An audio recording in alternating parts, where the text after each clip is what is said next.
Calon Presiden Pramono Edi Wibowo. Tepuk tangan untuk kita semua.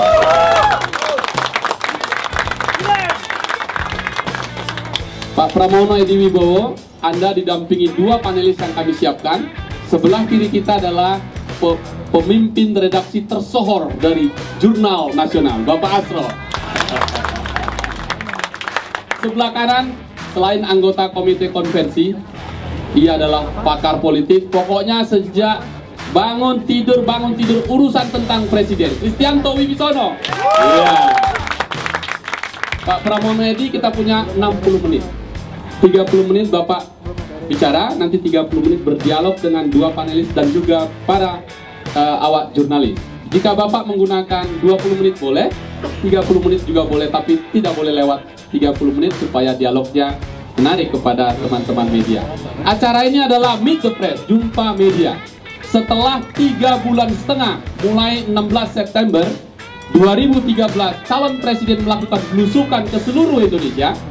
Saatnya Bapak Pramono Edi Wibowo menjelaskan kepada masyarakat Indonesia lewat media apa yang dilihat, apa yang didengar, apa yang dirasakan denyut nadi Indonesia, dan jika Anda presiden, apa yang harus Anda lakukan ke depan. Pramono Edi Wibowo, waktu untuk Anda. Silakan ya. Edi Wibowo, Edi Wibowo, Edi Wibowo, Edi Wibowo, Edi Wibowo, Edi Wibowo. Tepuk tangan untuk kita semua.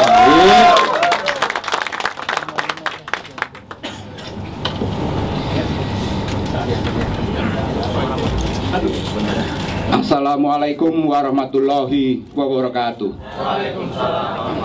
Yang saya hormati panitia konvensi atau yang menangani konvensi pemilihan presiden dari Demokrat dengan seluruh jajarannya, para panelis, tamu undangan, rekan media. Hari ini saya memanjatkan puji syukur kepada Allah yang besar. Kedatangan saya ke ruangan ini disambut dengan hujan.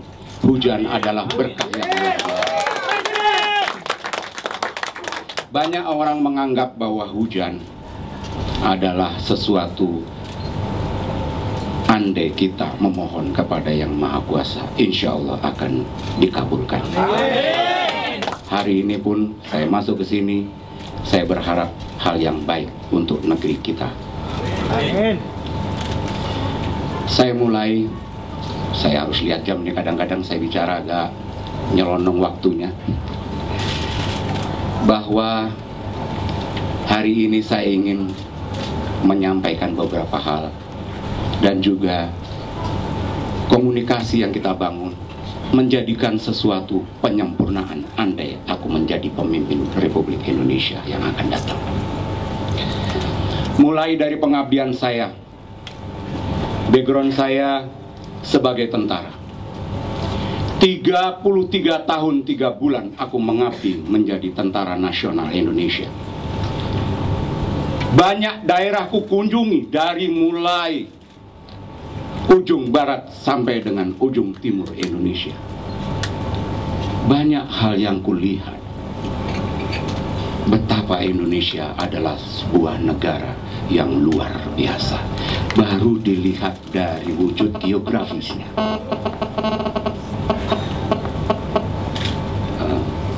Selanjutnya, dari wilayah yang demikian luas, dari banyak pulau yang kita miliki, dari laut yang demikian luasnya, merupakan satu kesatuan, negara kesatuan Republik Indonesia. Aku semakin yakin bahwa Indonesia harus memiliki tentara dan polisi yang kuat untuk menjaga kedaulatan dan melindungi semua bangsa Indonesia. Itu diamanatkan di dalam undang-undang, khususnya adalah pembukaan Undang-Undang Dasar 1945. Jadi sebetulnya visi pembangunan negara kita tinggal membuka apa yang sudah ditulis di dalam pembukaan undang-undang. Karena itu para pendiri bangsa sebelum kita mengharap adanya negara yang demikian luar biasa ini bisa tumbuh dan mementingkan kepentingan rakyat di atas segalanya.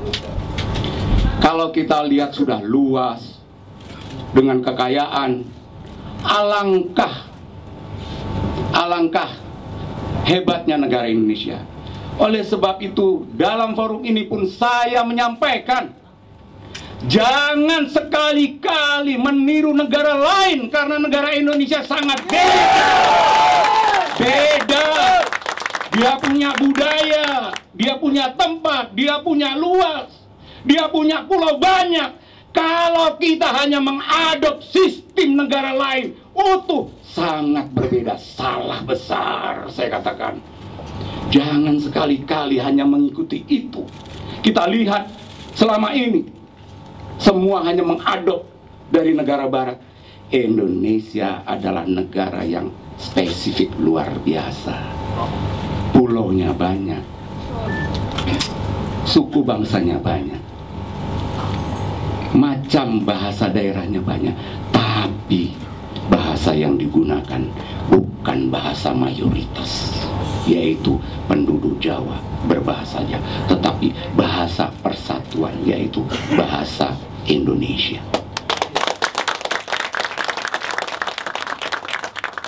Masuk kembali kepada negara, ada dua yang saya lihat dalam perjalanan. Sumber daya kita cukup baik, cukup banyak. Dua yang saya perhatikan, sumber daya alam dan sumber daya manusia. Tapi ingat, manakala kita mengeksploitir sumber daya manusia, harus diiringi dengan persiapan yang lebih baik. Lebih khusus lagi, sumber daya alam. Sumber daya alam kita, andai kita tidak hati-hati menyikapi hanya mengeksploitir hari ini, 5 tahun, 10 tahun, kita tidak akan pernah menjadikan negara Indonesia lebih besar lagi di akan datang. Karena apa? Sumber daya alam itu sangat terbatas. Ingat, boleh dieksploitasi, tetapi juga perhatikan lingkungan hidup. Jangan dihabiskan sesuka-suka. Mumpung bisa dikeruk-keruk sampai habis. Jangan jadi manusia yang rakus. Harus berpikir bahwa anak turunan kita juga bagian dari pembangunan negara ini di masa datang. Andai kita sudah mengerti terbatasnya sumber daya alam yang kadang-kadang kita dininabobokan, kita kaya, sumber daya alam melimpah dan sebagainya. Ingat, ada batasnya, ada tahapannya, nanti suatu saat akan habis. Oleh sebab itu kita harus membangun sumber daya manusianya. Sumber daya manusia Indonesia jumlah cukup banyak. Jumlah cukup banyak. Bisa menjadi potensi, tapi bisa menjadi petaka. Andai dia berkualitas, maka dia menjadi potensi yang luar biasa. Saya selalu mengatakan kepada pemuda, ingat, jangan merasa bahwa kau tidak punya peran membangun negara. Sejarah sudah mengatakan, sejarah sudah mencatat dan mengatakan, kita baca semua, Indonesia baru bisa merdeka setelah Sumpah Pemuda didengungkan. Itu pun 17 tahun kemudian. 17 tahun kemudian baru Indonesia merdeka. Kalau tidak ada Sumpah Pemuda, satu bangsa, satu bahasa, satu tanah air, kalau kita tidak bersatu, tidak akan pernah kita merdeka seperti saat ini. Selanjutnya, oleh sebab itu, sumber daya manusia juga harus disiapkan. Saya pesan, siapapun yang memimpin bangsa ini, catat semua kelahiran manusia di Indonesia. Kalau dulu mungkin membayar Ada daerah-daerah yang sekarang mencatat kelahiran sudah tidak membayar. Saya ingin sebetulnya pencatatan itu tanpa uang. Catat kelahirannya, ikuti perkembangannya, isi kemampuannya dengan kualitas otak. Mengapa? Karena otak manusia adalah sumber daya yang luar biasa, bisa dikembangkan tanpa batas. Potensi luar biasa. Banyak saya baca di luar, seseorang pencipta karena menggunakan otaknya dengan semaksimal mungkin. Barang yang tidak ada menjadi ada. Itu mendapatkan kekayaan, kemakmuran yang luar biasa. Indonesia tidak boleh tertinggal. Pendidikan menjadi perhatian.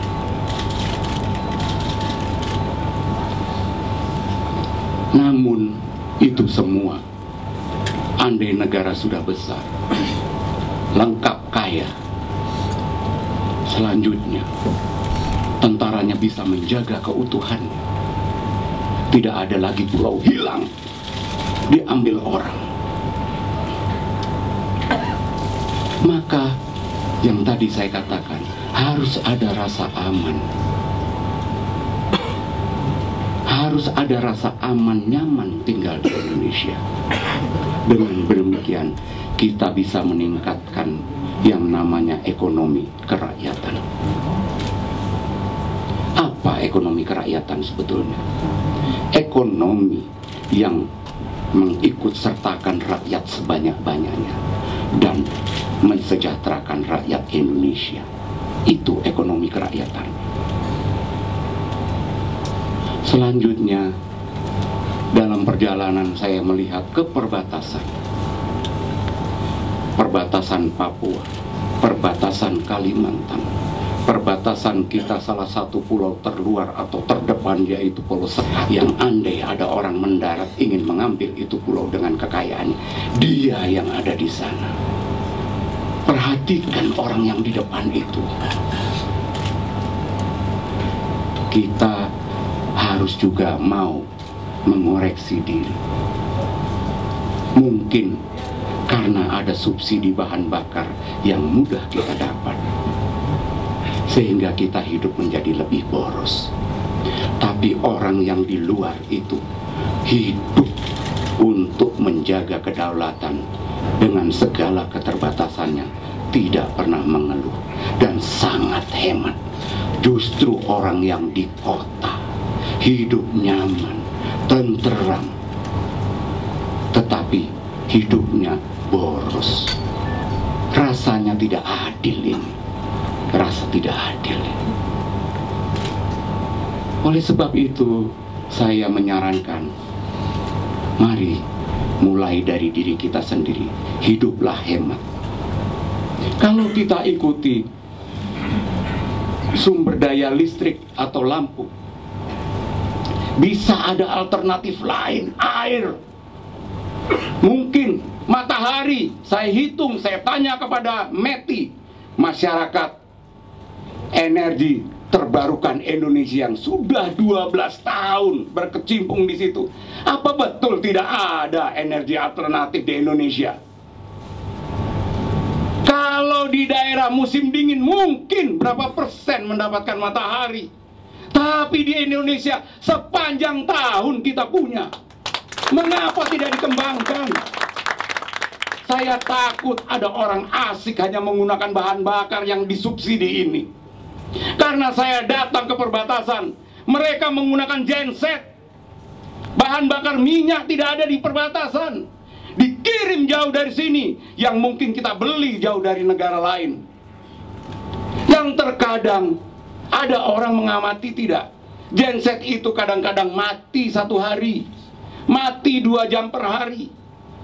Tapi bahan bakar yang dihitung dipakai setiap hari jumlahnya sesuai seperti genset itu hidup. Itu korupsi secara tidak langsung, kecil-kecilan numpuk. Kita harus paham itu. Berapa genset yang dipakai? Berapa hidup? Harusnya dihitung. Karena bangsa Indonesia yang sangat welas asih, penuh maaf. Mati itu listrik, ya sudah, nggak apa-apa. Tapi gunakanlah kebaikan hati bangsa Indonesia yang seperti ini. Bukan diprovokasi, justru harus ada perhatian. Harus ada perhatian ini.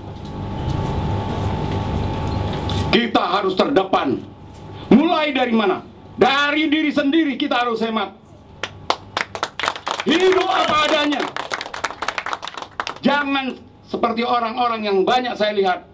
Modal pendapatan Rp5, nampang Rp10. Dari mana Rp50 berikutnya? Dia ambil dari tempat yang lain, korupsi kecil-kecilan. Tidak sadar itu. Oleh sebab itu, kalau modal kita Rp5, hidup dengan Rp3, Rp2 cadangan. Apa susahnya? Makan cukup. Tetapi memang jenis makanan yang dimakan memang berbeda bagi orang kaya dan mungkin orang yang kurang berpunya. Harus belajar dari kehidupan. Allah sudah mengajarkan kepada kita semua. Manakala aku muda, apapun bisa ku makan, tapi aku tidak punya uang. Manakala aku seperti ini, aku punya uang, tetapi tidak boleh makan sembarangan. Jadi ini harus kita belajar dari alam. Allah sudah menentukan seperti itu. Artinya manusia tidak bisa sesuka-suka. Selanjutnya untuk pangan juga saya merasa bahwa sedih. Masih ada impor pangan. Oleh sebab itu perlu kita adanya kemandirian pangan. Tapi penataan pangan itu juga harus disesuaikan dengan budaya dan potensi dari masing-masing pulau Indonesia. Janganlah makan diseragamkan. Banyak orang menganggap dulu makan ubi itu orang tertinggal. Kenali Indonesia secara keseluruhan. Di Papua tidak bisa buka lahan padi di sana. Kalau dipaksa makan padi atau makan beras, dia tidak bisa. Yang ada ubi. Kebijakan pengembangan pertanian atau pangan harus melihat potensi masing-masing. Kalau dia biasa makan ubi kembangkan menjadi ubi yang berkualitas. Kalau biasa makan sagu yang berkualitas. Kalau kurang masalah vitaminnya, suntik masih vitamin di tempat yang lain. Itu semua saya harapkan bahwa andai kita bisa mandiri pangan, bisa mandiri energi, berapa yang bisa dihemat dari subsidi, bisa membangun yang kita butuhkan. Saya berharap kita bisa mandiri pangan, bisa mandiri energi, tetapi jangan lupa keadilan. Di dalamnya keadilan, mulai dari kesempatan mendapatkan pelayanan kesehatan, pendidikan, selanjutnya masalah hukum, keadilan, sehingga kita akan menjadi sejahtera. Saya titip, janganlah jadi bangsa yang selalu pesimis. Janganlah selalu mencaci maki negaranya sendiri. Sekali-kali lihat negara orang, baru dia tahu. Tapi yang saya harapkan, membangun bangsa adalah kewajiban semua warga negara. Negara bukan punya sekelompok orang atau segolongan orang atau hanya seseorang merasa kalau sudah menjadi presiden miliki semuanya. Bukan. Tetapi bisa membangun negara seperti ini karena kita bersatu mulai dari pada saat ada Sumpah Pemuda. Itu pesan saya sekali lagi, jangan menjadi orang yang pesimis, selalu saja mencaci maki negaranya sendiri. Andai orang melihat negaranya sendiri kok dicaci maki, mutu seperti apa, seburuk apapun, mari kita bangun bersama-sama. Kalau kita punya masukan, beri masukan yang baik. Jangan bicara di luar. Ingin mencari tambahan nilai, mungkin dia bicara di luar. Itu dari saya. Ada satu saja sebagai penutup. Ini kok terlalu tegang semua, mungkin bahasa saya mohon maaf, saya penyampaiannya begini. Karena 33 tahun 3 bulan pengabdian di militer tidak mudah saya tinggalkan watak, sifat, dan sebagainya. Senang, susah yang membuat kita sendiri.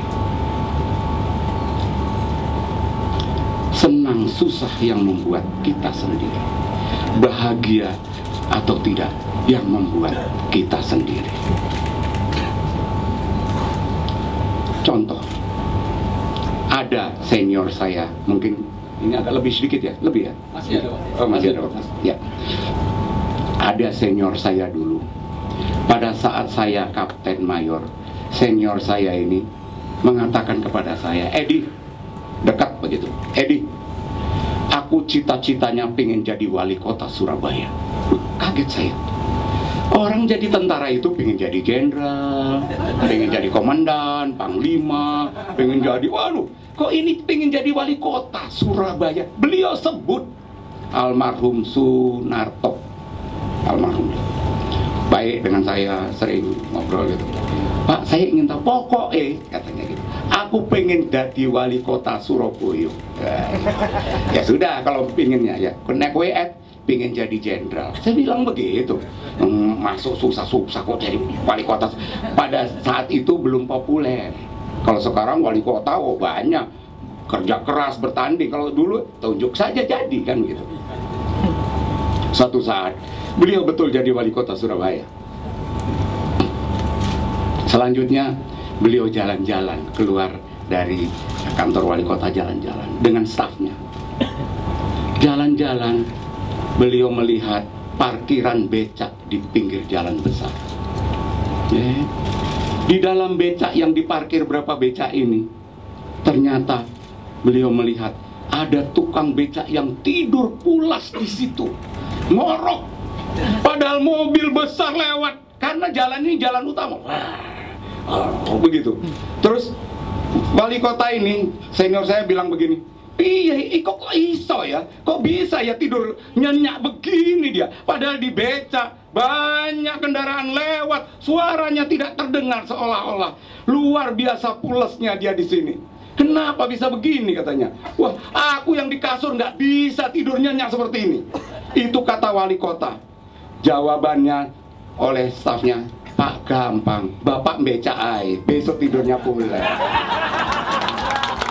Ya. Jadi wali kota kalau mau tidur pulas, narik becak dulu baru tidurnya pulas. Ya, terima kasih atas perasaannya. Baik, kita beri aplaus lagi. Ya.